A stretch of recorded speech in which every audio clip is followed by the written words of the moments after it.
અંકલેશ્વર જીઆઈડીસીમાં આવેલ steel fab equipment કંપનીમાં 15 દિવસના ટૂંકા ગાળામાં તસ્કરો ત્રણ વાર ચોરીને અંજામ આપી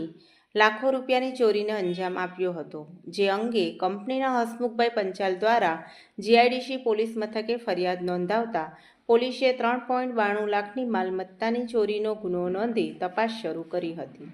અને કંપનીના સીસીટીવી ફૂટેજના આધારે ટેકનિકલ સર્વેલન્સ શરૂ કરી હ્યુમન ઇન્ટેલ ટીમ એક્ટિવ કરી હતી, જેમાં હ્યુમન ઇન્ટેલિજન્સની ચોક્કસ માહિતીના આધારે ચોરીઓને અંજામ આપનાર રાજેશ દાડમચંદ જૈન, અનવર ઉદયસિંહ રાઠવા, અરુણ હરેશભાઈ વસાવા, મુકેશ ઠાકુરભાઈ જોગી, સતીશ પ્રભાસભાઈ રાઠવા,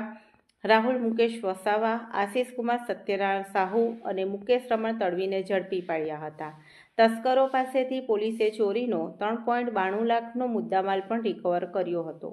તમામને કોર્ટમાં રજૂ કરતા કોર્ટ દ્વારા 3 દિવસના રિમાન્ડ મંજૂર કરતા પોલીસે તેમની વધુ પૂછપરછ શરૂ કરી હતી.